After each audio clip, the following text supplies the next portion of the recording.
Welcome to okay TV. నేను miss శ్రావ్య. ప్రస్తుతం నేను ఇక్కడ అశోక్ నగర్ లైబ్రరీ దగ్గర ఉన్నాను. ఇందాకే అందినటువంటి వార్త చాలా బాధాకరం. రేపు జూన్ 2 తెలంగాణ ఆవిర్భావ దినోత్సవం సందర్భంగా జరిగినటువంటి గొప్ప అవమానం, గొప్ప బహుమతి అనుకోండి కాంగ్రెస్ ప్రభుత్వానికి. ఈ అమ్మాయి సోదరి జోహార్ సంగీత అనే అమ్మాయి ఆత్మహత్య చేసుకోవడం జరిగింది. చాలాసార్లు మొత్తుకున్నారు, మాకు ప్రెషర్ పెరిగిపోతుంది, దయచేసి ఇన్ని ఎగ్జామ్స్ వరుస పెట్టి చేస్తూ ఉన్నారు, మాకు ఎగ్జామ్స్ పోస్ట్పోన్ చేయండి, కంటిన్యూస్గా మేము చదవలేకపోతున్నామని. కేవలం స్ట్రెస్ తట్టుకోలేక వీళ్ళెవరు కూడా ఇంకా ఈ సిస్టమ్ మార్చట్లేదు. ఒకరోజు తప్పించి ఒకరోజు ఎగ్జామ్స్కి ప్రిపేర్ అయ్యి వెళ్ళలేనటువంటి పరిస్థితి, దుస్థితికి తను డిప్రెషన్లోకి లోనైపోయి ఈ రోజున అంటే సరిగ్గా రేపు పొద్దున, ఇప్పుడు టైము 9 కావస్తుంది. సో మనం అశోక్ నగర్ లైబ్రరీలో ఉన్నాము.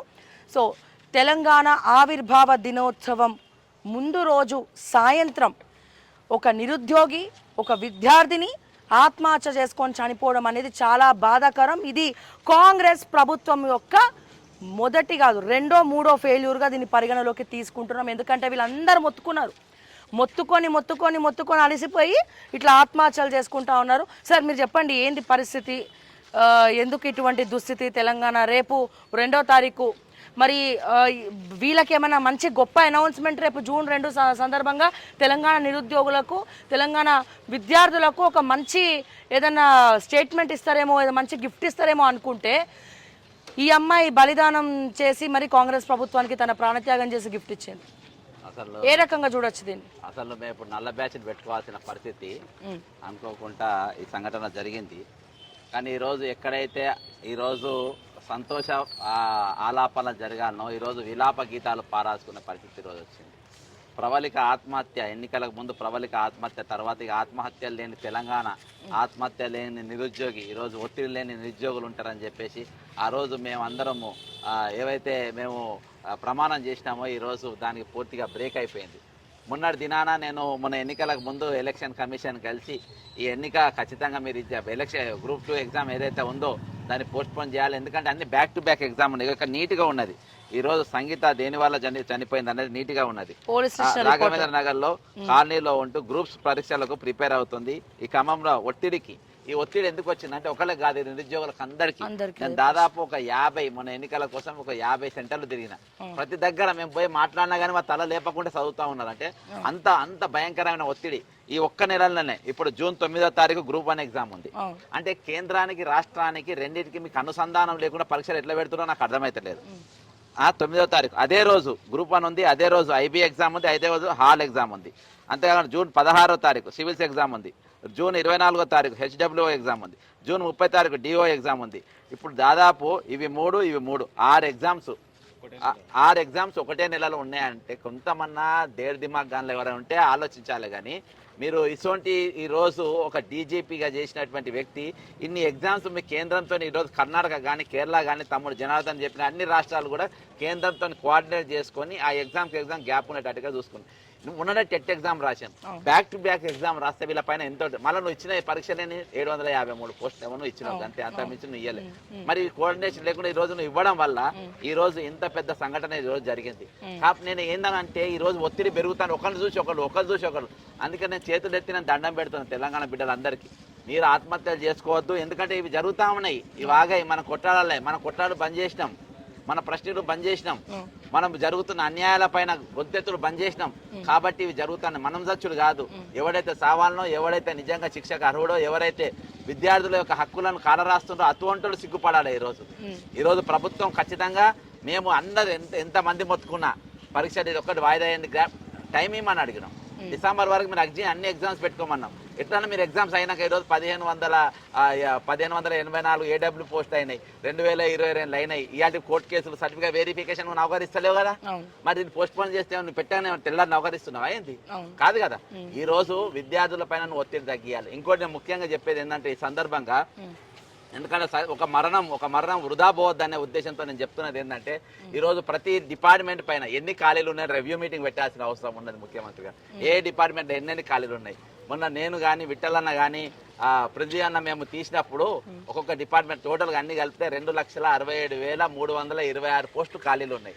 ఈ రోజు ఎన్ని ఖాళీలు ఉన్నాయి మీకు తెలియని 2 లక్షల పోస్టులు అంటారు. కాబట్టి ఈ రోజు భయంకరమైన ఒత్తిడితో ఈ రోజు విద్యార్థులు ఉన్నారు. ఇంటికాంచెలు ఇక్కడ మీరు పగలు వస్తే 11 గంటలకు అక్కడ చూస్తే 5 రూపాయల అన్నం వస్తుంది. ఆ అన్నం తిని ఆడ నీళ్ళు తాగాల వాళ్ళ. నేను అందుకనే ఇప్పుడు పోతే చాలా మంది వస్తారు, వాళ్ళు డిస్టర్బ్ చేయొద్దు, ఎందుకంటే వాళ్ళు ఆల్రెడీ అక్కడ ఒత్తిడిలో ఉన్నారు వాళ్ళు. కాబట్టి ఇప్పటికైనా ముఖ్యమంత్రి గారు మీరు ఈ ఎగ్జామ్ను కొంచెం గ్యాప్ ఇస్తే బాగుంటుంది. అన్ని ఎగ్జామ్ గ్యాప్ కేంద్రంతో కోఆర్డినేట్ చేయాలి. ఇక్కడ ఒత్తిడి 30 లక్షల మంది విద్యార్థులు ఈరోజు నిరుద్యోగులు ఉన్నారు. కాబట్టి ఖచ్చితంగా మీరు దీనిపైన ఒక చర్య తీసుకోకుండా ఇది ఉంటుంది. అంతేకాకుండా ఉన్న ఖాళీలు నువ్వు వేసే బిస్కెట్ పోస్టులు కాదు, మొత్తం ఖాళీలు ఎన్ని ఉన్నాయి, ఆ ఖాళీలు మీరు ఎప్పటి వరకు నింపుతారు, ఏదో ఒక స్పష్టమైన వీళ్ళకి చెప్పాల్సిన అవసరం ఉన్నది. ఈరోజు వీళ్ళకే కాక కోచింగ్ సెంటర్లకు పైసలు కట్టాలి, వీళ్ళకి రూముల కిరాయిలు కట్టుకోవాలి, వీళ్ళ తిండికి కట్టుకోవాలి. ఈరోజు కుటుంబాలు ఇక్కడ వచ్చేది దాదాపుగా మధ్యతరగతి కుటుంబాలే, ఏది వీళ్ళకి పెద్ద ఉన్న కుటుంబాలేమో ఉన్నతమైన కుటుంబాలేమో రావు. కాబట్టి ఈరోజు సంగీత కుటుంబానికి మేము ప్రగాఢ సానుభూతి జరుపుతా ఉన్నాం. ఆ మరణించడం అనేది నిజంగా చాలా బాధాకరం. ఇది మరణం రేపు తెలంగాణ 10వ ఆవిర్భావ దినోత్సవం సందర్భంగా ఈరోజు మనము మన పాలకులు, మన వ్యవస్థ, మన అధికార యంత్రాంగం అందరూ కూడా తల దించుకునే రోజు. ఈరోజు ఇది ఒక చిన్న సంఘటన. మనం చిక్కడపల్లి లైబ్రరీలో ఈరోజు మనం ఇక్కడ ఆ కుటుంబానికి మనం సానుభూతి తెలుపుతా ఉన్నాం, మౌనం పాటించినాం, గౌరవం చెప్పినాం. కానీ ఈరోజు రేపు 10వ ఆవిర్భావ దినోత్సవం సందర్భంగా సాధించింది ఏంటంటే ఈ 10 సంవత్సరాల్లో ఆత్మహత్యల తెలంగాణ, అప్పుల తెలంగాణ, నిరుద్యోగుల తెలంగాణ, అధికారంగా పూర్తిగా విఫలమైపోయిన తెలంగాణ, ఈరోజు అర్థనాదాల తెలంగాణ, ఈరోజు సంతోష గీతాలు లేని తెలంగాణ, ఈరోజు కీరవాణి కొట్టినా ఎవరు కొట్టినా కొట్టే సావు పాటలకే. కాబట్టి రేపు ఈ పాటకు మీరు ఏ సంగీతం సమకూరుస్తారో, ఈ పాటకు మీరు ఏ గీతం రాస్తారో, ఈ సంగీతానికి మీరు ఏ పల్లవిగా రాస్తారో మీరు వచ్చి రేపు ఇక్కడ లైబ్రరీలో మీరు రాయాలి. కాబట్టి ఇది సమాజం తలదించుకునే రోజు. ఈరోజు తెలంగాణ పూర్తిగా విఫలమైపోయింది. అన్ని విషయాల్లో పాలకులు మార్పు అని చెప్పి మార్పులు వచ్చినా ఈరోజు విధానపరమైన మార్పు జరగలేదానికి సంగీత ఆత్మహత్య అనేది ఒక తార్కాణం అని తెలియజేసుకున్నా. దయచేసి మరొకసారి విద్యార్థులందరికీ నేను తెలియజేసుకునేది ఏంటంటే మీరు ఎక్కడ కూడా మీరు లోన్ కావద్దు. ఖచ్చితంగా మనం కొట్లాడదాం. సిగ్గుపడాల్సిన వాడు సిగ్గు లేకుండా బతుకుతుండు, గౌరవంగా బతుకున్నాం, మనం ఎందుకు కావాలి? కాబట్టి నా సొంటలు కూడా మేము బతుకుతున్నాం. కాబట్టి మీరు జ్ఞాపకం చేసుకోవాలి.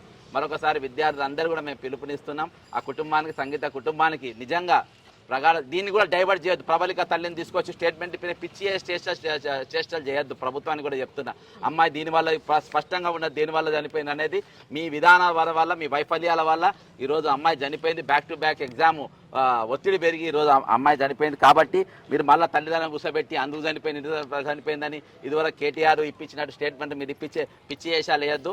వాళ్ళని గౌరవిద్దాం. కుటుంబాన్ని ఖచ్చితంగా ప్రభుత్వం ఆదుకోవాల్సిన అవసరం ఉంది. వాళ్ళ ఇంటికి మరి మంత్రులు పోతారో ఎవరు పోతారో పోవాలి, నకరేకల్ బిడ్డది.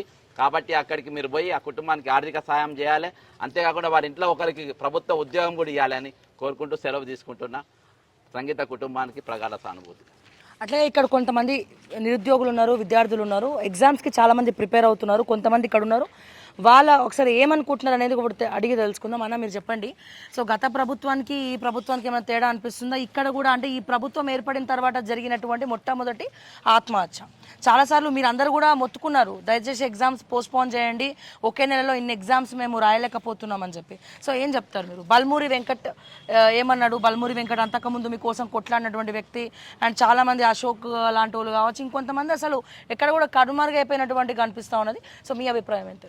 ఫస్ట్ ఆఫ్ ఆల్ ఈరోజు జరిగిన ఈ సంఘటన చాలా విషాదకరం, చాలా శోచనీయం.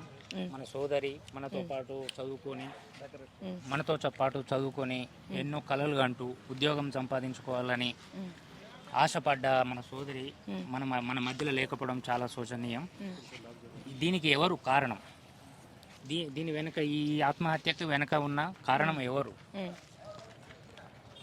మనం ఆలోచించగలిగితే, ఒక సైంటిఫిక్ వేలో ఆలోచించగలిగితే, బ్యాక్ టు బ్యాక్ ఎగ్జామ్స్ ఉండడం, ఒక ఎగ్జామ్కి ఇంకో ఎగ్జామ్కి టైం లేకపోవడం, టైం ఇవ్వకపోవడం, ఇనఫ్ అడిక్వేట్ టైం ఇవ్వలేకపోవడం, దానివల్ల ప్రెషర్ మల్టిపుల్ అవుతుంది ఒక క్యాండిడేట్కి, ఆస్పిరెంట్గా. సో దాన్ని ప్రభుత్వం కానీ, టీఎస్పీసీ బోర్డు కానీ, ఏదైతే రిక్రూట్మెంట్ బోర్డు ఉందో అవి శాస్త్రీయబద్ధంగా ఆలోచించి ఇవ్వలేకపోవడం అనేది మొదటి ఫెయిల్యూర్ అని చెప్పుకోవచ్చు. మనం గవర్నమెంట్ మార్చి తెచ్చుకున్నది ఎందుకు? మన నిరుద్యోగులకి న్యాయం జరుగుతుంది, ఈ గవర్నమెంట్లో న్యాయం జరుగుతుంది అనే ఒక ఆలోచనతో ముందుకెళ్ళాం. గవర్నమెంట్ని మార్చుకున్నాం. ఈ గవర్నమెంట్ మీద చాలా హోప్స్ ఉండే. ఆ హోప్స్ని వాళ్ళు రీచ్ అవ్వట్లేరు అనేది ఈరోజు ప్రతి నిరుద్యోగ యువతలో ఉన్న ఒక క్వశ్చన్ మార్క్.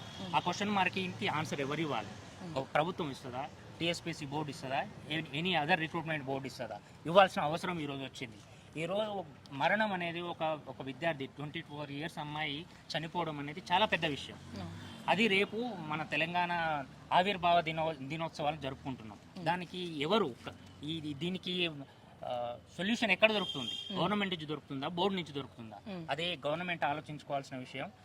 ఇంకొకటి, ఈ బ్యాక్ టు బ్యాక్ ఎగ్జామ్స్ అనేవి ఇప్పటికైనా బోర్డు స్పందించి మినిమం గ్యాప్ ఇచ్చి విద్యార్థుల మీద ప్రెషర్ పెరగకుండా ఉండేటట్టు ఒక శాస్త్రీయబద్ధంగా, అనాలోచితంగా కాకుండా ఆలోచించిన చేయగలిగితే ఇంకా ఫర్దర్గా ఇట్లాంటి దుర్ఘటనలు జరగకుండా ఉండడానికి ఆస్కారం ఉంటుంది. మేము ఒకటే నిరుద్యోగ యువత తరపున గవర్నమెంట్ కానీ బోర్డు కానీ ఒకటే విన్నవిస్తున్నాం. ఏంటి అంటే ప్రతి ఎగ్జామ్కి మినిమం గ్యాప్ ప్రెషర్ లేకుండా ఉండే ఒక షెడ్యూల్ని తయారు చేసి హరీబరీలో కాకుండా ఎలక్షన్స్ కోసమో లేకపోతే ఇంకా దేనికోసమో వేరే ప్రయోజనాల కోసమే కాకుండా విద్యార్థిని దృష్టిలో పెట్టుకుని ఆ ప్రజెంట్ దృష్టిలో పెట్టుకొని షెడ్యూల్ని రీషెడ్యూల్ చేయగలిగితే అది కొంత ఊరటగా ఉండొచ్చు అనేది ఒక సొల్యూషన్. ఇప్పటికైనా బోర్డు కానీ గవర్నమెంట్ కానీ ఆలోచిస్తే చాలా మంచిదని నా అభిప్రాయం. సో మిత్ర గారు చెప్పండి, ఏ రకంగా చూస్తున్నారు? అంటే తోటి మహిళా విద్యార్థిని నిరుద్యోగి అయినటువంటి సంగీత మరణం పట్ల మీరు ఏం మాట్లాడతారు? అండ్ కాంగ్రెస్ ప్రభుత్వం ఏర్పడిన తర్వాత జరిగినటువంటి మొట్టమొదటి ఆత్మహత్యగా పరిగణలోకి తీసుకుంటూ మీరు కూడా చాలాసార్లు అందరూ కూడా కొన్ని మీడియా సంస్థల ద్వారా కూడా చేరువేశారు, మాకు ఎగ్జామ్స్ పోస్ట్పోన్ చేయండి, కంటిన్యూస్గా వద్దు అని చెప్పి. సో మీరేం చెప్తారు? యాక్చువల్లీ ఈరోజు జరిగిన సంఘటన అయితే ఇది యావత్ తెలంగాణ అంతా తలదించుకొని చూడాల్సిన విషయం. ఎందుకంటే ఒక నిరుద్యోగి బాధ ఉందంటే ఏ రాజకీయ పార్టీలు కలిసినా ఎవరిని కలిసినా మాకు ఏ సిచ్యువేషన్ అంటే వాళ్ళు కాళ్ళు పట్టుకొని బతిమలాడినా కూడా మాకు సొల్యూషన్ రావట్లేదు. ఎందుకనంటే నిరుద్యోగి అంటే అంత చిన్న చూపు. ఈరోజు ఆ అమ్మాయి సూసైడ్ చేసుకుంది అంటే ఎందువల్ల ఒక్కసారి ఆలోచించండి. ఈ రాజకీయాల వల్ల మా భవిష్యత్తుని మేము నాశనం చేసుకోవాలా? లేదు అంటే మేము చెప్పింది మీరు వినాలా, మీరు చెప్పింది మేము వినాలా? ఒక్కసారి క్వశ్చన్ వేసుకోండి మేడం. కాంగ్రెస్ అప్పుడు ప్రవళిక విషయంలో కూడా అంతే. ఆ అమ్మాయి సూసైడ్ చేసుకొని ఎంత అంటే ఆ రోజు ఆమె డెడ్ బాడీ పోయేంత వరకు మేము అక్కడే ఉన్నాం. ఎందుకంటే తోటి మహిళ మాతో పాటు చనిపోయిందని. ఈ రోజు కూడా అమ్మాయి అలా చనిపోయిందంటే చాలా విచారించవలసిన విషయం ఇది. దయచేసి ఆలోచించండి. రాజకీయ నాయకులు ఇక్కడ చాలామంది చాలా ప్రెజర్లో ఉన్నారు.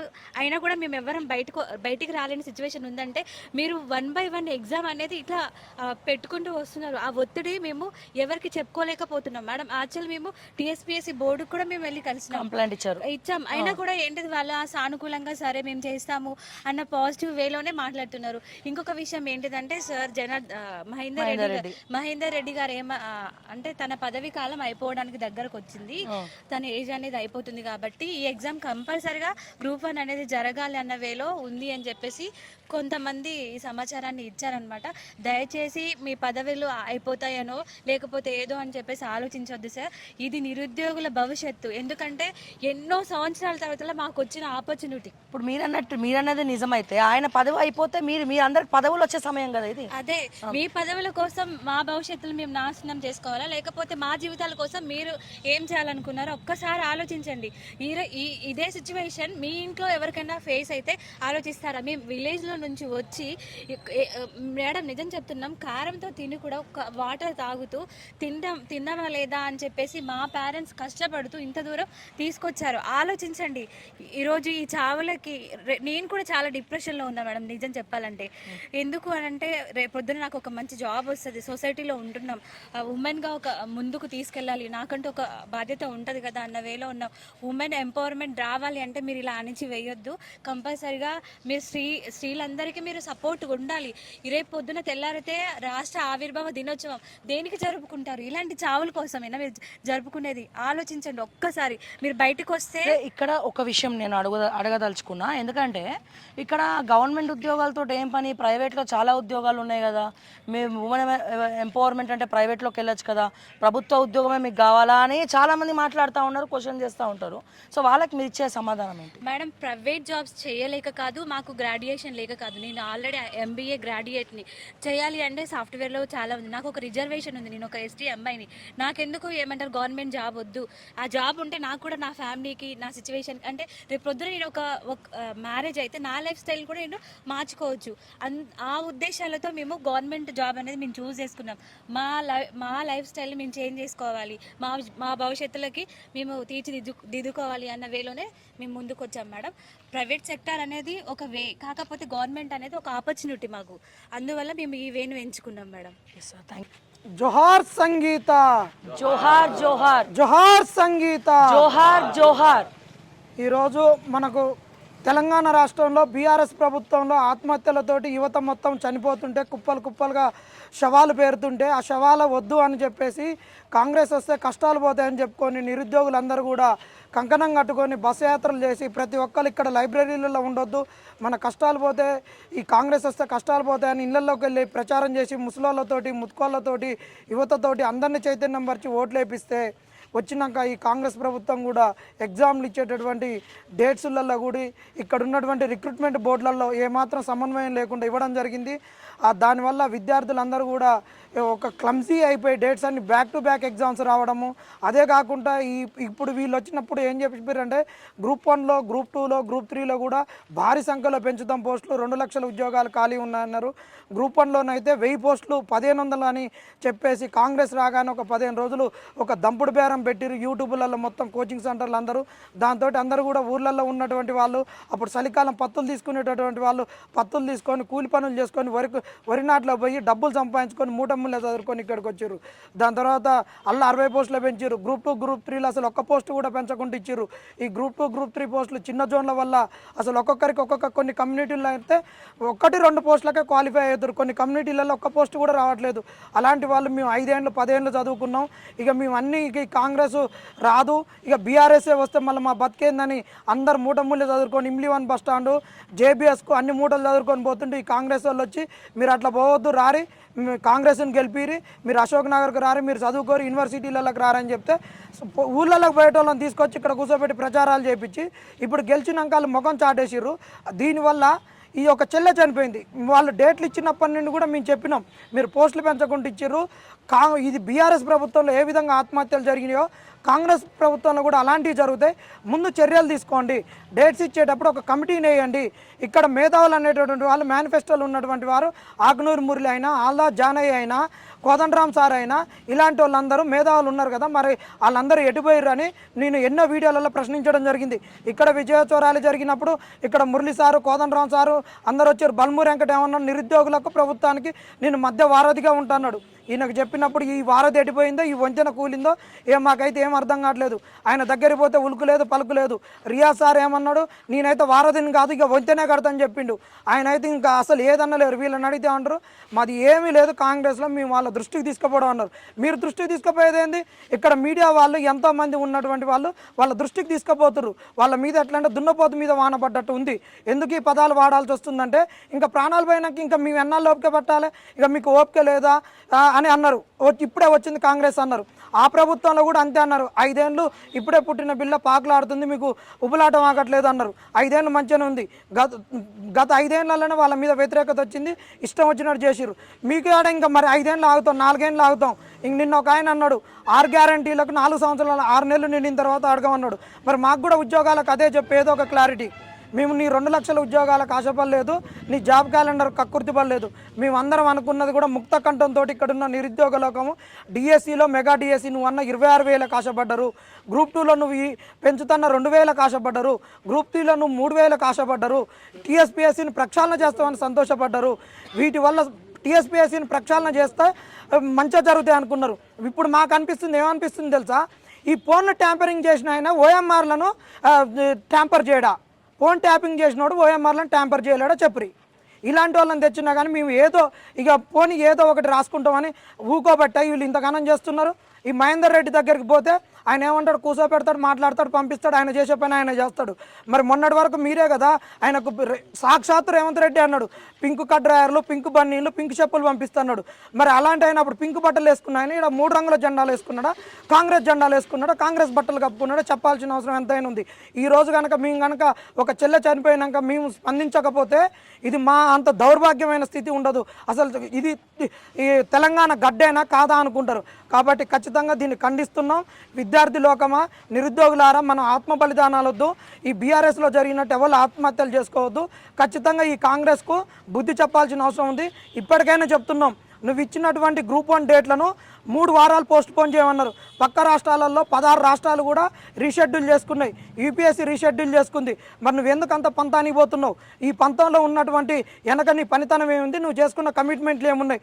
వాళ్ళని కూడా అన్నారు కదా, మీరు కనుక డేట్లు పోస్ట్ పోన్ చేయకుండా ఉంటే మీరు చేసుకున్న కమిషన్లు కానీ మీరు చేసుకున్న సీల్ డీడ్ల యొక్క ఎక్స్పైర్ అయిపోతుందా అని అన్నారు కదా. మరి ఈరోజు మీరు సేల్ డీడ్ చేసుకున్నారా, ఏ డీడ్ చేసుకున్నారో చెప్పాలి. మరి గ్రూప్ 1 పోస్టులకు ఏదైనా మరి ఇప్పుడు మీరు ఏది సమాధానం చెప్పకుండా ఎగ్జామ్స్ కండక్ట్ చేస్తారు కదా. ఒకటే మేము కోరేది, డిసెంబర్ వరకు అన్ని ఎగ్జామ్స్ అయిపోవాలి. ఎందుకంటే ప్రతి ఒక్కళ్ళు అప్పులు తెచ్చుకున్నారు. ఇవాళ ఉద్యోగాలు వచ్చినా, ఇవాళ గ్రూప్ 4 లాంటి చిన్న ఉద్యోగం వస్తే వీళ్ళు తెచ్చుకున్న అప్పులకు నీ వచ్చే శాలరీకి 2 సంవత్సరాల శాలరీ వాళ్ళ అప్పులకు సరిపోదు. ఖచ్చితంగా గ్రూప్ 1, గ్రూప్ 2, గ్రూప్ 3 కమిటీ వేసి డేట్లను చేసేసి డిసెంబర్ వరకు అన్నీ అయిపోవాలి. ఎలాంటి కమిటీ లేకుండా నువ్వు చేస్తే మరి కాంగ్రెస్ అంటే ప్రజాస్వామ్యం అన్నాం. మరి ఒక్కరే చేస్తే అది ప్రజాస్వామ్యం ఎట్టయితుంది? ప్రజాస్వామ్యం అని మేము సంతోషపడ్డాం. ఒక కమిటీ లేదు, ఒక కన్సల్టేషన్ లేదు, ఒక కన్సెన్స్ లేదు. ఏది లేకుండా ఏమవుతుంది? ఒక ఆయన అంటాడు నిరుద్యోగుల పక్షాన ఉన్న ఆయన రియాజ్ అనేట ఆయన, ఇంకొక ఆయన అంటాడు కాంగ్రెస్ గెలిస్తే ప్రజాస్వామ్యం గెలుచు, కాంగ్రెస్ గెలిస్తే రాజ్యాంగం గెలుపు, కాంగ్రెస్ గెలిస్తే ప్రైవేట్ సెక్టార్ గెలుపు అన్నాడు. మరి మేమందరం గవర్నమెంట్ సెక్టార్కి పోయేది లేదా? గవర్నమెంట్ సెక్టార్ గెలుపు అన్నావు. మరి మీ ప్రైవేట్ సెక్టార్లో పోయేటోళ్ళం అయితే ఎప్పుడో పోయేటోళ్ళం. సాఫ్ట్వేర్ ఉద్యోగాలు రావా? మా స్కిల్కి ఏ ఉద్యోగాలు రావు చెప్పు? మాకు తగ్గట్టు ఏదో కనీసం 10,000 రాదా? మా అమ్మాయిని చదువుకోలేమా? పెళ్ళిళ్ళు చేసుకుంటే చిన్న చిన్న గుడిసెళ్ళల్లో ఉండలేదా? మన గోరెటంకన్నా రాసినట్టు చిన్న చిన్న పాటలు రాసిండు కదా, అలాంటి ఇళ్ళలోనే ఉంటాం, తెరచాపల ఇళ్ళల్లో. కాబట్టి ఇప్పటికైనా చెప్తున్నాం, రేపైనా టీఎస్పీఎస్సీ రీషెడ్యూల్ చేసుకోకుంటే మాత్రం ఈ తెలంగాణ గడ్డ మీద రేపు జరగబోయే మూల్యానికి ఈ కాంగ్రెస్ వాళ్ళు మూల్యం చెల్లించుకోవాల్సి వస్తుంది. టీఎస్పీఎస్సీ ముద్దాయిగా కోర్టులో బోన్లో నిలవాల్సిన అవసరం ఎంతైనా ఉంది. ఈ చెల్లెకు ఒక 2 నిమిషాలు మనం మౌనం పాటిద్దాం. రీ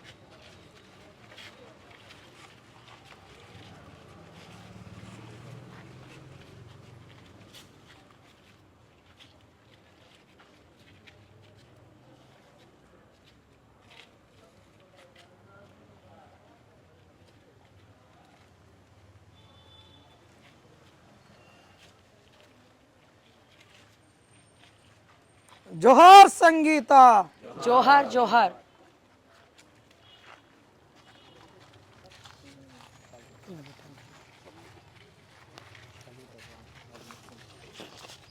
సో విన్నారు కదా మన సంగీత. మరి ఇందాక జడ్సన్ అన్న మాట్లాడినట్టు మరి సంగీత చావుకి, సంగీత ఆత్మహత్యకు మరి ఏ గీతాన్ని ఆలపిస్తారు, ఏ గీతంతో సంగీత చరిత్రని రాస్తారు, పాడతారు? తెలంగాణ ఆవిర్భావ దినోత్సవ సందర్భంగా మరి నిరుద్యోగులకు స్వేచ్ఛ ఎక్కడ, సెక్యూరిటీ ఎక్కడ, ఉద్యోగాలు ఎక్కడ, ఇవన్నీ కూడా మాట్లాడాల్సినటువంటి అవసరం ఉన్నది. ఖచ్చితంగా రేవంత్ రెడ్డి గారు ఈ కుటుంబాన్ని ఆదుకోవాలి, ఈ కుటుంబంలో ఉన్నటువంటి ఒకరికి గవర్నమెంట్ ఉద్యోగం అనేది ఇవ్వాలి అని చెప్పి మరొకసారి మా తరపున సంగీత కూడా వాళ్ళ తరపున, కుటుంబ సభ్యుల తరపున మిమ్మల్ని అడగడం జరుగుతూ ఉంది. సో దయచేసి ఒకసారి ఆలోచించండి. నిరుద్యోగుల తరపున వాళ్ళు చాలా విపరీతమైనటువంటి స్ట్రెస్లో ఉన్నారు, డిప్రెషన్లో ఉన్నారు, బ్యాక్ టు బ్యాక్ ఎగ్జామ్స్ రాయాలనేటువంటి పరిస్థితులు ఉన్నారు. మరి ఎవరిని అడిగి డెసిషన్స్ తీసుకున్నారో తెలియదు కానీ సో దయచేసి ఒక్కసారి ఇక్కడ జరుగుతున్నటువంటి లోపాలను సవరించుకోండి అని చెప్పి నేను మరొకసారి రేవంత్ రెడ్డి గారి దృష్టికి ఈ విషయాన్ని తీసుకొస్తూ మరిన్ని అప్డేట్స్ కోసం చూస్తూనే ఉండండి ఓకే టీవీ. అంటిల్ దెన్ నేను మిస్ శ్రావ్య. జై తెలంగాణ, జై హింద్.